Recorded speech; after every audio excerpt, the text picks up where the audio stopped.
우리 옆에 보면서 인사하겠습니다. 잘 오셨습니다.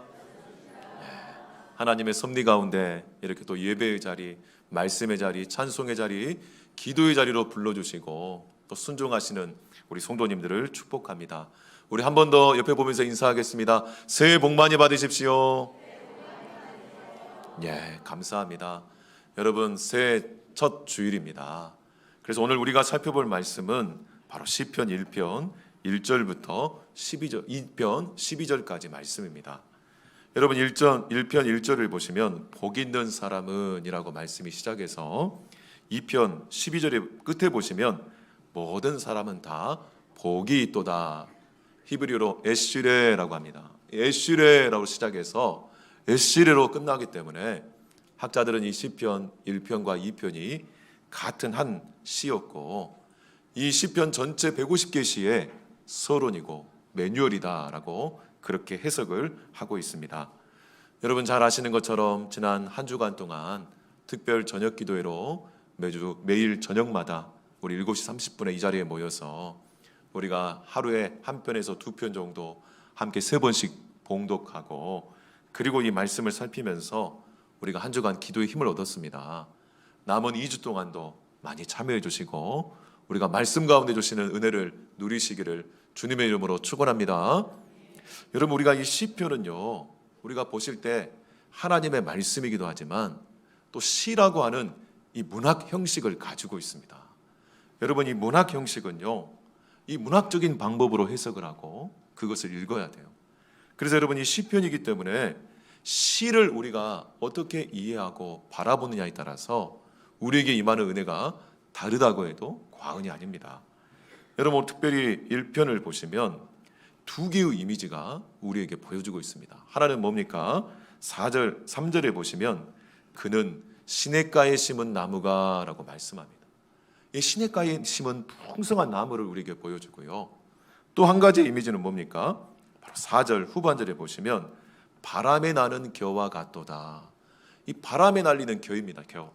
우리 젊은 친구들은 겨가 뭔지 모르시겠지만 여러분 바로 나중에 이렇게 곡식을 거뒀는데 바로 알곡이 있는 곡식이 아니라 알곡이 있는 것처럼 보이는데 속이 텅 비어 있고 껍데기만 있는 것을 겨라고 합니다.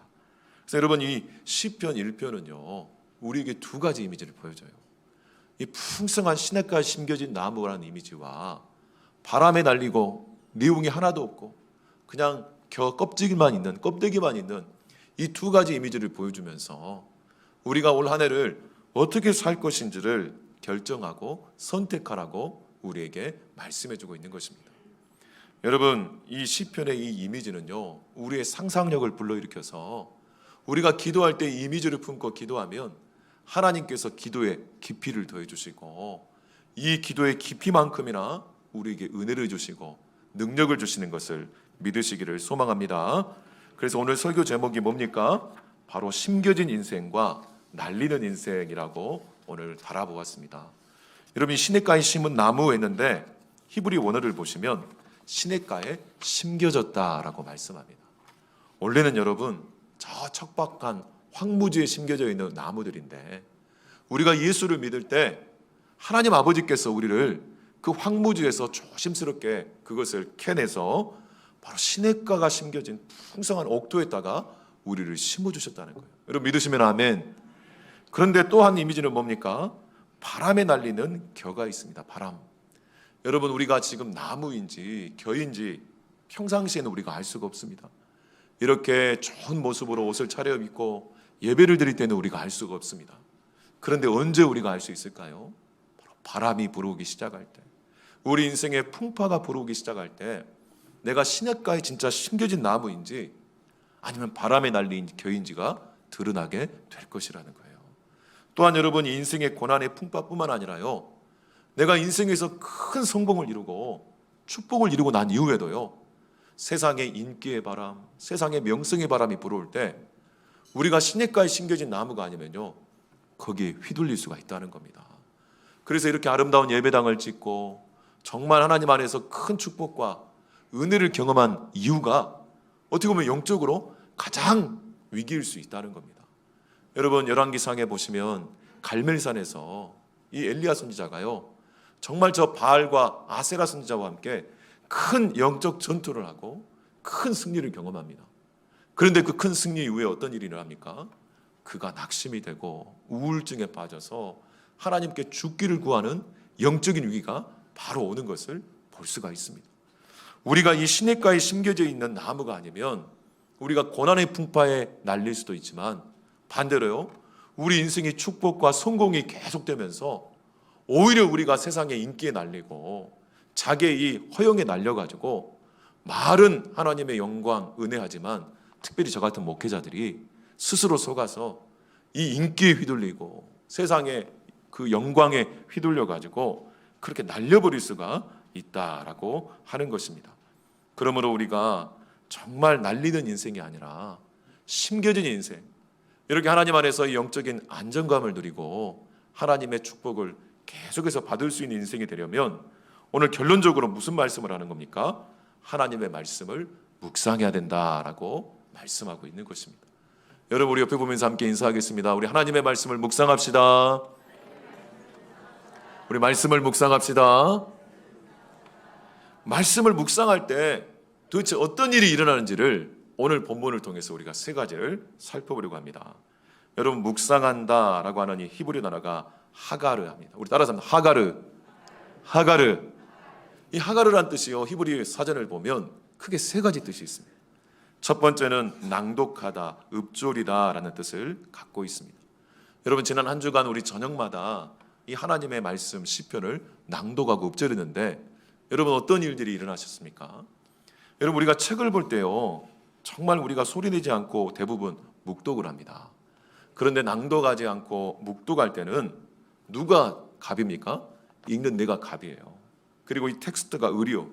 그래서 내가 이 텍스트를 보고 싶은 것만 보고 내가 마음대로 분석하고 해석하고 보기 싫으면 덮을 수가 있습니다. 또 일부 부분은 외면할 수가 있어요. 근데 여러분, 이 고대인들의 이 공부의 방법은 뭐냐면 항상 낭독이고 통독입니다. 소리를 내어서 반드시 읽게 되어 있어요. 여러분, 저도 외갓집이 경북 안동이어가지고요, 외할아버지가 집안 종손이셔서 어렸을 때 붓글씨를 하루에 3시간씩 쓰고 명심보감부터 이렇게 낭독해가지고 읽지를 않으면 밖에서 놀지 못하도록 하셨어요. 근데 여러분, 생각해 보시면 우리 조선시대 유학자들은 말할 것도 없고요, 고대인들의 중세 이전까지는 모두가 다 이렇게 낭독하고 통독하면서 공부를 했습니다. 이유가 뭘까요? 바로 낭독하고 통독할 때요, 바로 이 텍스트, 이 성경이 갑이 되고 바로 우리가 을이 되는 겁니다. 또 여러분, 낭독을 할 때 어떤 일이 있습니까? 한 단어 한 표현도 빼놓을 수가 없어요. 그래서 우리가 우리 힘을 다해서 이렇게 낭독을 하기 시작할 때 이 낭독의 재발견이라는 책에 보면 그런 이야기를 합니다. 바로 만나는 경험을 하게 된다는 거예요. 인격적인 만남의 경험을 하게 된다는 거예요. 그냥 우리가 묵독하고 그냥 읽을 때는요, 만남이 아니라 그냥 내가 분석하고 내가 요리하고 내 마음대로 정리하고 해석하는 것, 그냥 그 차원에서 멈추지만 우리가 낭독을 할 때는요, 이 말씀이 우리 교회에 들리기 시작하면서 이 저자와의 만남이 시작이 되고 인격적인 체험을 하기 시작한다라고 그렇게 이야기를 하는 것입니다. 우리가 하나님의 말씀을 이렇게 읽고 낭독을 할 때 바로 이 하나님의 말씀과 만나는 인격적인 경험을 할 수가 있다는 거예요. 그리고 여러분이 하나님의 말씀과 만날 때 어떤 일이 일어날까요? 거룩하신 하나님 앞에 서게 되면서 우리의 이 연약함과 허물들이 드러나고 우리가 진심으로 회개하고 진심으로 결단하며 진심으로 치유가 되고 회복되는 역사가 일어나게 된다고 말씀하고 있는 것입니다. 여러분, 지난 수요일에 우리가 시편 6편 말씀 다윗의 첫 번째 회개에 대해서 오늘 살펴봤고, 오늘 새벽 기도회 때도 이 회개가 어떤 것인가 시편 6편 말씀을 우리가 이야기했습니다. 여러분, 이처럼 우리 인생에서 우리가 가장 먼저 해야 할 것은 뭘까요? 바로 회개인데, 이 회개가요, 그냥 내가 자책하고 내가 그냥 후회하고 그냥 감정적으로 오열한다고 되는 것이 아니라고 지난주 우리 주일 예배 때 말씀을 드렸습니다. 바로 하나님의 말씀 앞에 섰을 때, 절대선이신 하나님을 우리가 인격적으로 체험할 때요, 그때 비로소 내 허물들이 드러나고 내 연약함이 드러나면서 이 회개가 고통스러운 것이 아니라 정말 하나님을 더 깊이 만나고 하나님을 더 깊이 체험하기 위해서 우리가 더 깨끗하고 거룩하게 되는 영적인 기쁨을 누리는 바로 통로라고 말씀을 드렸습니다. 여러분 오늘 시편 1편 2절에 1절 2절에 보시면 회개하지 않는 세상 사람들의 삶의 모습이 우리에게 보여주고 있습니다. 우리 시편 1편 1절 2절 한번 같이 읽어보겠습니다. 시작. 복 있는 사람은 악인들의 꾀를 따르지 아니하며 죄인들의 길에 서지 아니하며 오만한 자들의 자리에 앉지 아니하고 오직 여호와의 율법을 즐거워하여 그의 율법을 주야로 묵상하는도다. 아멘. 여기 보시면 악인들의 꾀를 따르는 사람들이 있고요, 또 죄인들의 길에 들어선 사람들이 있고 오만한 자들의 자리에 앉아 있는 사람들이 있습니다. 이 세 부류의 사람들을 우리에게 보여주고 있어요. 여러분이 악인이라고 하는 것은요, 이 악이라고 하는 것은 교리적으로 보면 선의 부재 상태다라고 합니다. 이 선한 것이 없어진 상태가 악이에요. 여러분 어둠은 뭡니까? 빛의 부재 상태예요. 악 자체가 뭔가 실체가 있고 능력이 있는 게 아니라 선이 없어지면 악인 겁니다. 절대 선이신 하나님이 안 계시면 바로 악인 거예요. 그래서 성경에서 말하는 악은 절대 선이신 하나님이 없는 상태예요. 여러분 하나님은 정도이고 기준이고 진리이신데, 여러분 진리가 없으니까, 기준과 정도를 잃어버리니까 이 사람들이 어떻게 살까요? 편법을 일삼고 살아가는 거예요. 묘수를 찾고 꾀를 찾고 어떻게든 적게 일하고 많이 벌기 위해서 그냥 한 통 한 방을 원하고 인생 한 방을 꿈꾸면서 그렇게 자기 인생을 그렇게 편법으로 그렇게 꾀를 찾아 살아가는 것이 오늘날 사람들의 삶의 모습이라는 거예요. 그런데 우리가 하나님의 말씀을 이렇게 봉독하고 묵상할 때 기준이 무엇인지를 알게 되고 묘수와 꾀와 편법을 따르는 것이 아니라 정도를 따르는 삶을 살 수가 있다는 거예요. 근데 여러분 이 악인의 꾀를 따르는 사람이 그대로 방치가 되면 그 다음에 어떻게 됩니까? 죄인들의 길에 들어서게 된다라고 하는 겁니다. 그렇다면 여러분 이 죄인이라는 것은 제가 작년 후반부에 계속 말씀드렸습니다. 죄는 영적인 상태라고 했어요. 어떤 상태입니까? 하나님이 주인이신데, 하나님이 세상 만물의 주권자이시고 왕이신데 그것을 거부하고 내가 주인이라는 거예요. 내가 내 인생의 왕이라는 거예요. 이 하나님의 주인됨을 거부하는 이 반역의 상태, 이게 바로 죄라고 말씀을 드렸습니다. 그래서 여러분 이 하나님이 없는 부재의 상태에서 이 사람은 계속 있으니까 이제 뭔가를 해야 되잖아요. 자기가 주인인 상태, 이게 바로 성경에서 말하는 주인의 의미입니다. 그래서 자기가 주인이 되어서 편법과 불법을 일삼으며 살아가다 보니까 이게 어떻게 되는 겁니까? 내 몸에 배어버리는 거예요. 습관이 되어버린 거예요.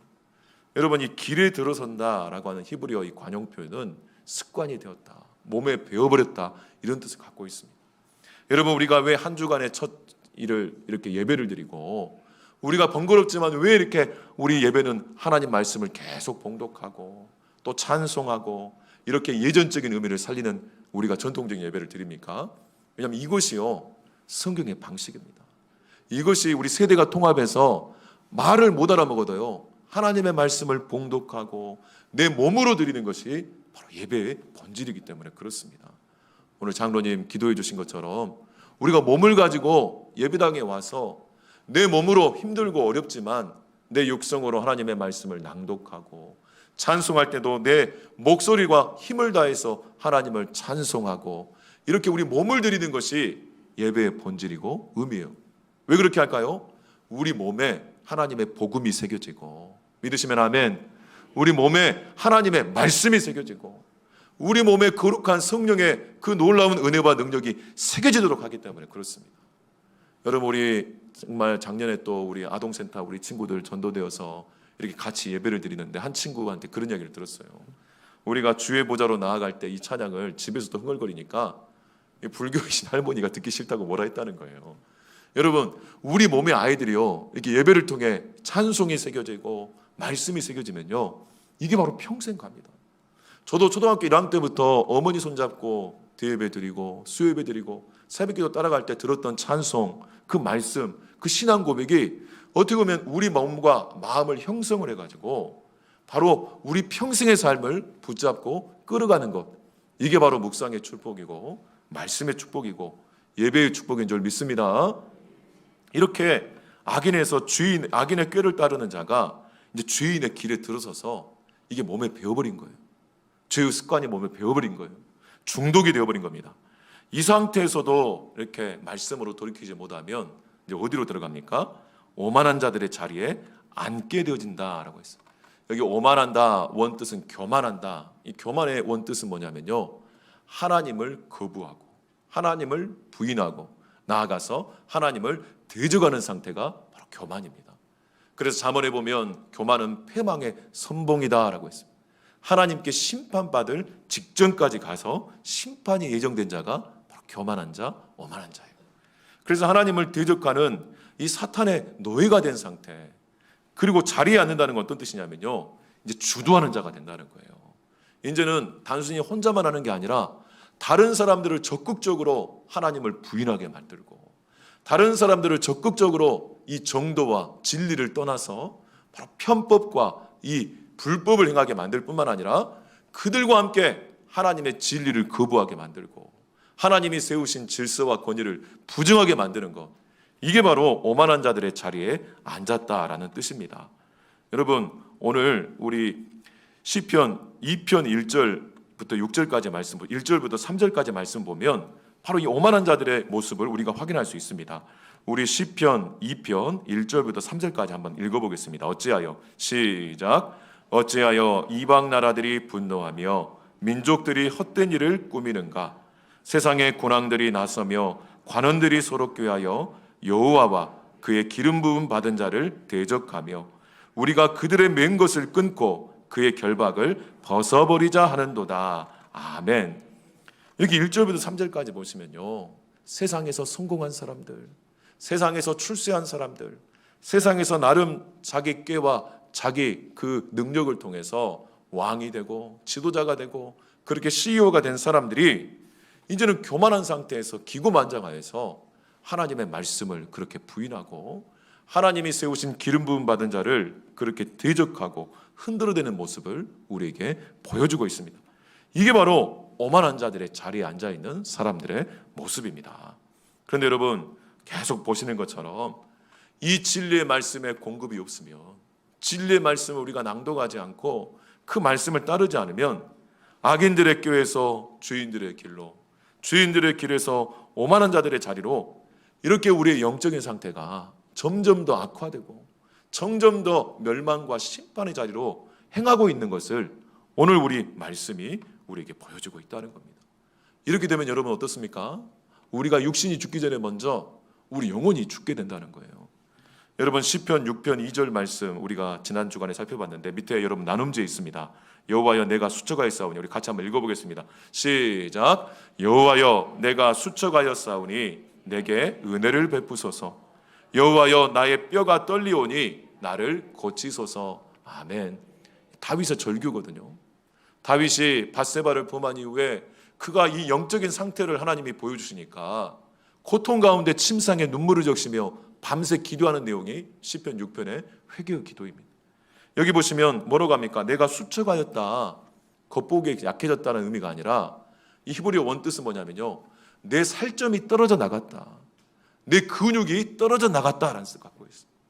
여러분, 우리가 하나님의 사람들이 죄를 간과해서는 안 되는 이유가 뭐냐면, 여러분, 죄를 지었느냐 안 지었느냐 겉으로 모르잖아요. 근데 이 죄가 우리를 찾아와 버리면 우리의 영적인 살점을 뜯어버린다는 거예요. 영적인 근육을 끊어버린다는 거예요. 영적으로 힘을 쓸 수 없게 만든다는 거예요. 저 같은 목회자들이 영적인 능력을 상실해버린다는 거예요. 거기에서 멈추는 게 아니라 뭐라고 합니까? 나의 뼈가 떨리오니, 떨린다는 게 원뜻은 뭐냐면 으스러뜨리다, 부셔버리다 라는 뜻을 갖고 있어요. 여러분, 살점이 뜯겨나가니까 뭐만 남습니까? 뼈만 남잖아요. 근데 이 뼈들이요, 박살이 나버리는 거예요. 부스러지고 깨져버려서 이제는 서 있을 수도 없는 상태, 영적으로 완전히 무기력하고 무능력한 상태가 되어버린다는 거예요. 이 사람은 구원은 받았지만요, 영적으로 무능력하여서 겨우 자기 한 사람 정말 생명만 연명하는 상태이고, 자기 가족들을 영적으로 돌볼 수 없고 자기 주변 사람들을 영적으로 섬길 수 없고 살릴 수 없는 영적인 무능력한 상태가 되어버린 상태를 말하고 있다는 겁니다. 우리가 예수 믿고 구원받아 하나님의 은혜 가운데 우리의 구원이 확정되었지만 여전히 이 죄의 습관을 따르고 세상의 그 악한 꾀를 따르고 살아간다고 하면 우리의 영적인 살점이 뜯겨나가고 우리의 영적인 뼈가 으스러져 가지고 자기는 구원을 받았지만요, 하나님이 엄청난 하나님의 자녀됨의 권세를 주셨음에도 불구하고 이것을 사용하지도 못하고 그냥 무능력하게 자기 인생을 허비하다가 인생을 끝내고 말 것이다 라고 하는 겁니다. 그렇기 때문에 우리가 이 하나님의 말씀으로 우리가 회복이 되고 회개를 통해서 치유될 때 다시 이 능력을 붙들고 하나님의 능력이 우리에게 주어짐을 믿으시기를 소망합니다. 우리 디모데후서 3장 16절로 17절 모든 성경 같이 읽겠습니다. 시작. 모든 성경은 하나님의 감동으로 된 것으로 교훈과 책망과 바르게 함과 의로 교육하기에 유익하니 이는 하나님의 사람으로 온전하게 하며 모든 선한 일을 행할 능력을 갖추게 하려 함이라. 아멘. 한마디로 무슨 말입니까? 이 성경 말씀은요, 우리 하나님의 사람으로 온전케 하고 하나님의 사람으로 능력을 다시 회복하게 한다는 거예요. 믿으시면 아멘. 이 온전케 한다에 대해서 이 2달 전에 제가 설명을 드렸습니다. 기억나십니까? 이 온전케 한다의 원뜻이 뭐냐면요, 찢어진 그물을 메꾸는 거예요. 우리가 아무리 힘쓰고 노력하는데 그물이 찢어져 있으면 다 나가버리잖아요. 또한 깨진 뼈를 맞추다, 회복시키다, 뼈를 세우다 이런 뜻을 갖고 있어요. 아까 말씀드린 것처럼 이 죄로 인해서 뼈가 으스러지고 깨져가지고 영적으로 쓸 수가 없어요. 우리 사랑하시는 권사님들 무릎 수술을 하시고 허리 수술을 하시고 그래서 수술 기간 동안에 서 있을 수가 없잖아요. 복대를 차시고 그리고 정말 고생 하시다가 이제 회복되어 가지고 뼈가 딱 서니까 힘있게 걸어 다니시고, 그래서 지난주에 우리 남전도에서 이렇게 덕유산 연말에 갔는데 정말 너무너무 잘 걸어가시고 잘 올라가시더라고요. 이렇게 뼈가 서야 되는데 하나님의 말씀이요, 우리의 영적인 뼈를 회복시키고 맞춰주고 세워주신다라고 말씀하고 있는 것입니다. 올 한 해 말씀을 통해 영적인 뼈가 세워지고 영적인 살집이 붙어서 영적인 능력을 회복하시기를 주님의 이름으로 축원합니다. 두 번째, 이 묵상하라는 어떤 뜻이냐면 으르렁거리다 하는 뜻이 있어요. 으르렁거리다. 그래서 짐승 사자가요, 적을 딱 보면 으르렁거리지 않습니까? 개가 정말 위기를 감지하면 으르렁거리지 않습니까? 우리가 하나님의 말씀을 이렇게 낭독하고 봉독할 때요, 이게 영적인 대적인 사탄을 위협하는 거예요. 사탄이 깜짝 놀라는 거예요. 여러분, 우리가 하나님의 말씀을 이렇게 낭독하고 봉독할 때 내 심령이 회복이 되고 내 뼈가 회복이 되고 내 살집 근육이 회복이 되는 뿐만 아니라 이 말씀을 낭독하는 순간에요, 우리의 대적 마귀들이 우리를 정말 두려워하기 시작하고 두려움 가운데 하나님의 말씀을 두려워하는 걸 떠나가기 시작한다는 거예요. 바로 이 영적인 저항과 승리가 말씀을 이렇게 봉독하고 낭송할 때 그런 일이 일어난다는 겁니다. 아까 우리가 봉독한 것처럼 시편 2편 1절로 3절에 이 오만한 자들이 하나님의 말씀을 조롱하고 하나님의 영적인 권위와 질서를 무너뜨리려고 하지만 하나님이 어떻게 하십니까? 하나님 보시니까 비우셨다라고 했습니다. 하나님이 보시기에 정말 아무것도 아닌 자들이, 정말 하나님이 죽음의 그림자를 한번 드리워버리면 인생이 올스톱하고 마는 자들이 그렇게 기고만장하여서 자기가 마치 하나님인 것처럼 그렇게 하나님 앞에 교만을 다하는 그 사람들에게 하나님 어떻게 하셨다고요? 비웃으셨다라고. 하나님이 우리에게 말씀하시고 그 말씀을 우리가 봉독할 때요, 저 영적인 대적들, 오만한 자들을 우리가 비웃으면서 그들을 오히려 물리칠 수 있는 영적인 능력이 주어진다라고 하는 겁니다. 그러므로 우리가 알아야 할 것은요, 우리는 늘 영적 전투 가운데 있다는 것을 기억하셔야 돼요. 내가 영적으로 무장하고 준비하지 않으면요, 나도 모르는 사이에 부지불식간에 당하게 되어 있습니다. 그래서 여러분, 출애굽한 이스라엘 백성들 중단 잡초까지 100만 명 이상이 출애굽했을 때 그때 하나님이 뭐라고 합니까? 하나님의 군대가 나온다라고 했어요. 거기에 아이들도 있고 여인들도 있고 노인들도 있지만 다 우리 구원받은 백성은요, 하나님의 군대라는 거예요. 바로 하나님의 영적인 싸움을 감당하는 군대라는 거예요. 여러분, 군대는 영적인 무장을 해야죠.